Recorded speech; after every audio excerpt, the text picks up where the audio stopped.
Now, ladies and gentlemen, we have a session on supply chain disruption management, a new reality of the digital era. I would like to invite Venugopal S Arcot, Senior Director, Solution Consulting ServiceNow, to shed light on the topic.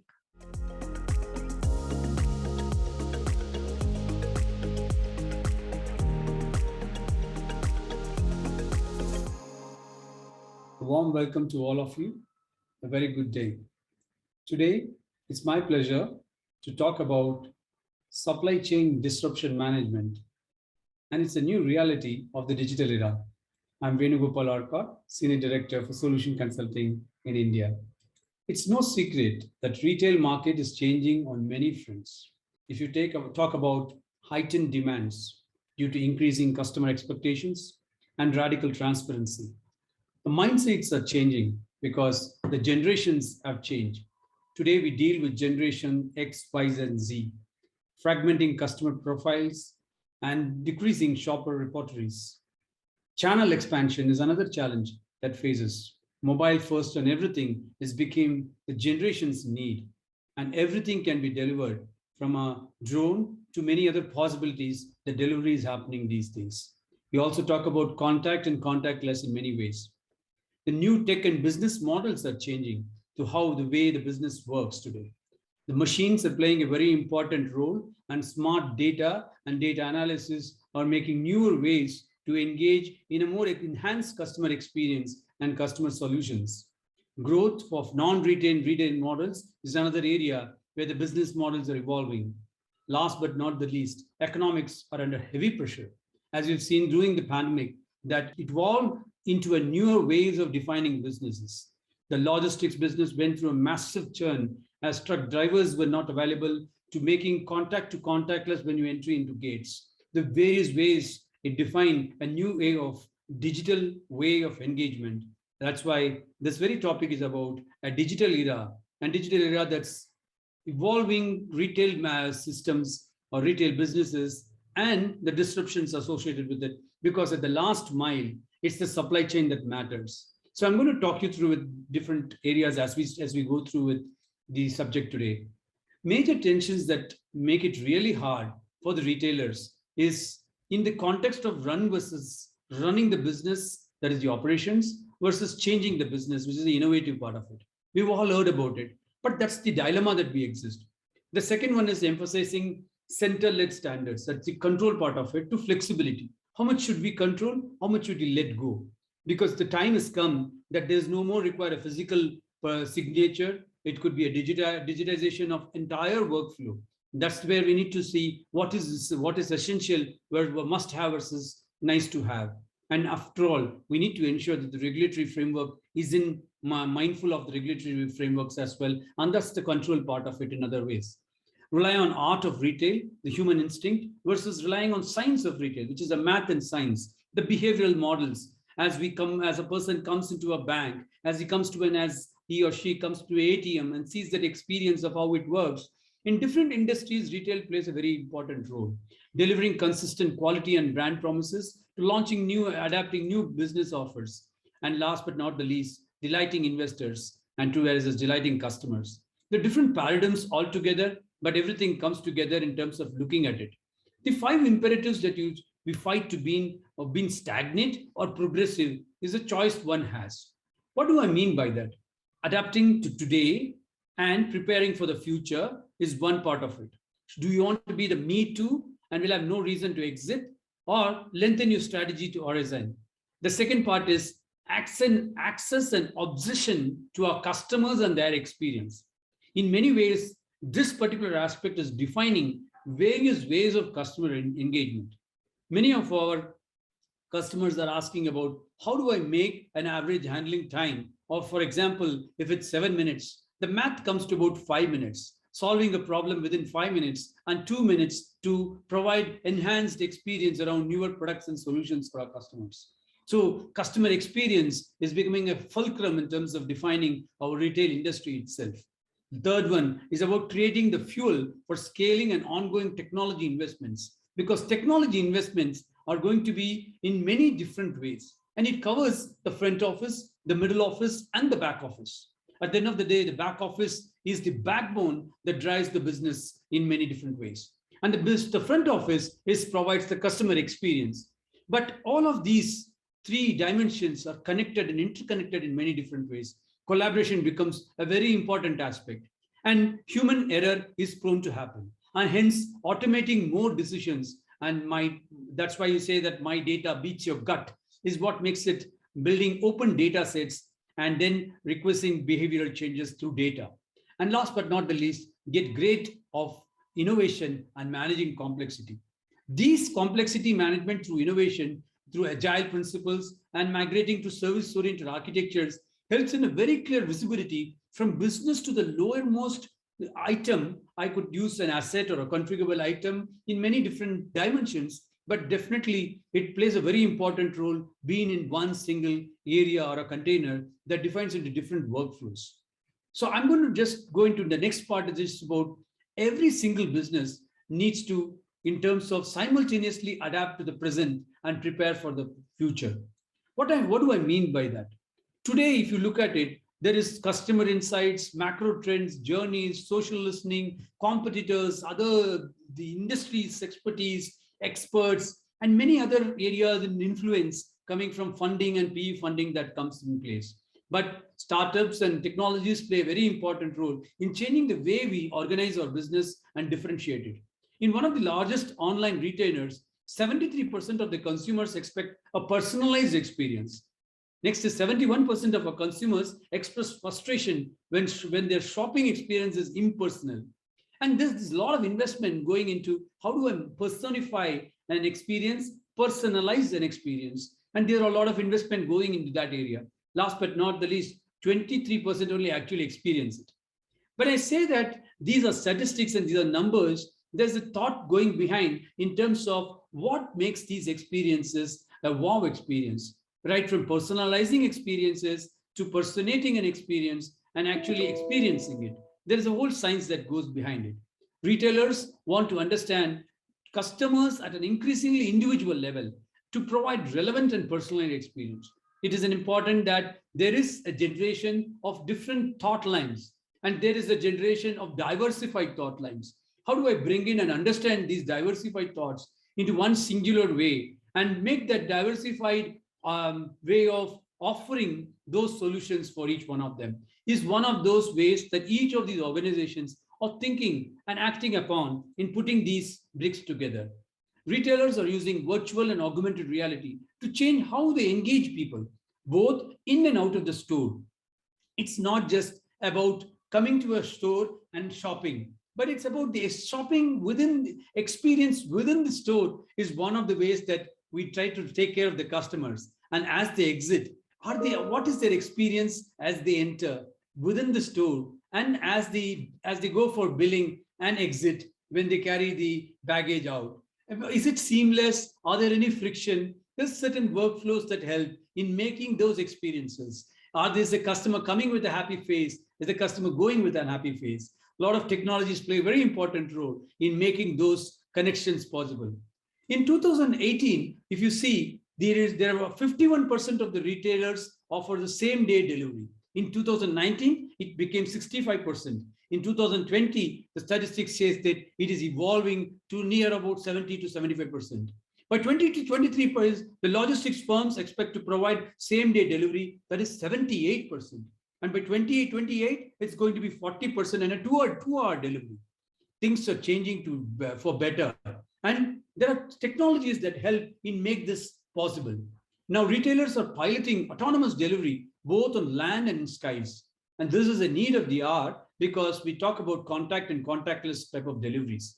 Now, in this context, I want to bring in the retail is beginning to experiment with this technology in store, out of store, and the next one, the online. Online has become a surge of business. Whether we call it as e-commerce or online, that is generating an alternative way of touching the customer and bringing this whole experience of buying and in many ways selling as well. It's a two-way route. But how do we make those connections happen? And that's where it's important to know that retail is where is the end point, the rubber where the rubber meets the road. But there's a whole of supply chain that makes this sell happen, whether it is online or in store. And hence my topic is about as well around disruption management. Disruption management causes distress to the business and to the customer experience at the end of the day in a retail world. And what do I talk about disruption management? It is a system of warning, a system of response, it's a system of engagement coming together of relationship workflow in delivering what our consumer or customer wants. When I talk about warning, what do I mean by warning? We are delivering an online experience to a customer, and IT as a backbone in managing those servers and storages and all those systems that make that service happen. If it goes down, the whole business experience goes down for the consumer, and they would never return back. So these are cases where we need to proactively predict such outages and make that outages does not happen. The second is about storm of events. And the storm of events could happen due to pandemic or any other natural disasters or virus outbreak, geopolitical, containment, many different ways these advanced warnings play a very important role. Next is about the engagement itself. Today, there is a new definition of engagement as we call. We call a worker safety and agent safety. As an engagement agent, I go for a servicing a particular washing machine or something, and you need not be, and they say that we need a safety of the agent on one side and safety of the customer on the other side. There are certain processes that need to be adopted in making this connection happen. So there are various ways to engage. So managing those engagements and redefining these engagements in a day-to-day basis, which is evolving and changing. Next is about this response time. When a warning happens on one end and an engagement has to happen on an end, there is a bit of preparation that need to go. A preparation in terms of availability of the agents, availability of certain parts or any other aspects that need to be done. And these are areas that need preparation. Now, supply chain incident, as we call the response management, makes a very important place in terms of auto management of it, or manual or node identification from which area it is happening, the geographic, the ability to understand the risks and urgency of it, and ensuring that within the regulatory framework. Mind you, these retail systems can be defined in industry specific, and it could be highly regulated spaces. For example, a gas being supplied to electricity to a banking service, there are different frameworks that play a very important role in influencing the services being offered, and the connected systems like an emergency system that need to be connected to make that workflow happen, to close those responses in a more informed manner. Last but not the least is recording the relationship workflow. This is a supply chain network of nodes and relationship. The supply chain nodes and relationship need to be known. Who are those connection points? How do we make those connections contactless? And how do I make those people, product, and customers come together to solve the problem or provide a service at any cost? This is the system, because at the end of the day, from a supply to demand point of view in a supply chain, which addresses that retail customer at the end of the mile on the right side, there are various ways a disruption can happen. From a supplier risk in terms of not being able to adhering to regulatory framework, a logistic disruption going wrong due to natural disasters, or an unnatural way of going down, or anything that might happen in the transportation space. The warehouse could be disrupted in many different ways, and similarly, the factories could be affected in various ways. So from a supplier management to inbound logistics to warehouse to factories to outbound logistics to your distribution management system to finally touching this as customers, there are various touch points. The interesting part in the digital era is that most of these touch points have become touchless. And there is a framework of different technologies playing a role, but there is a clear cockpit view and visibility of what's happening where, and a very informed customer and very informed supplier, and connection becoming much more stronger. And that's what this hub and spoke of supply chain disruption is a very clear importance. These 5 trends are potential and fundamentally changing the supply chain business and how they operate. Autonomous robotics, we call automation technology, will be used to lower the human error and optimize the process and applications in shipping, warehouses, logistics management, and the last mile delivery. Autonomous trucks could solve current labor constraints, which we faced during the pandemic. The truck drivers migrated to different areas. Digital enablement of all and every process that matter, right from your omni-channel experience to the last mile in terms of data center management. ensuring complete predictivity and proactive management of services. Data science and analytics, making meaningful customer behavior and providing services. Last but not the least, in terms of omni-channel touchpoints. One of the, if one theme that cuts across in all of them is about the IoT part of it. The Internet of Things is inherent part of anything and everything that we do, whether it is smart manufacturing in the manufacturing plants, to the logistics systems in terms of truck movement, to various ways of storages and warehouse. IoT equipments plays a very important role. Using those IoT information, making the workflow to connecting between different collaborative entities is a very important aspect of it. And hence, IoT becomes an important aspect in connecting all the rest of the 4 trends. And that's about the 5 trends in terms of how the systems are getting managed. To do that, there need to be a disruption process model or a disruption data model that covers and addresses each of these points, right from a persona of a team to accounting, to safety, to transport admin, claims to operations, to public in terms of event information if something goes wrong. Every aspect needs to be dealt with in each of these as a process, as a technology, as a person, as a persona, to address that and create a clear workflow that makes the left to right, the supplier to customer, consumer connect happen. Within the framework, it connects between different areas. At the end of the day, what matters is about capturing the event, notify those events, track those events, putting a cost element to it, and reporting in a very nice manner. And we call it as a cockpit of all the businesses. Hence, this kind of a platform approach is what maintains it. The business benefit is humongous from operating in a safe and a reliable environment where we call about and bring in the environment, social and regulatory part of this, the risk part of the aspect of it. Regulatory and compliance and risk and management plays a very important in how we drive business in a conscious, environmentally conscious manner. Creating industry-leading shareholder return is one of the important aspects of how business runs these days. Now, how do we do it? It's important. I want to reflect on a proactive service operations for retail services, bringing an omni-channel experience for our customers to engage. This is an engagement platform for consumers, for agents, and for partners all across. The store support in a more amicable manner for bringing all the generations of XYZ together in a mobile-friendly manner, in providing chat options, and which is powered by AI and ML capabilities that has intelligence to support itself, and the middle office that connects through a workflow between what is asked for or what could be asked for and go back to the consumer saying that, were you looking at this particular product for some time? Would you be interested to know more about it? Or in terms of connecting with the systems of record, to connecting what you ask for to billing it on a very zero-touch manner. And all these risks are associated in different industries.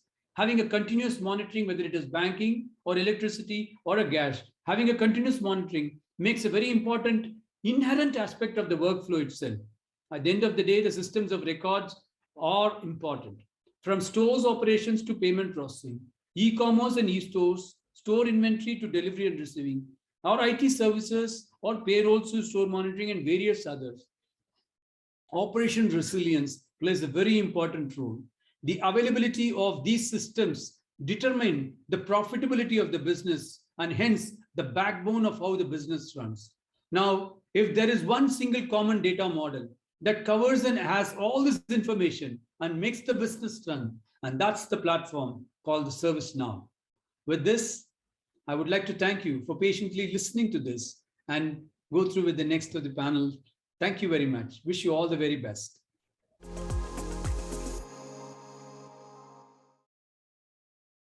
Thank you, Mr. Arcot, for sharing your perspective and the knowledge with us today. With that, we'll move to the next discussion. Stay tuned, everyone, as there's a lot to learn and take away from these sessions.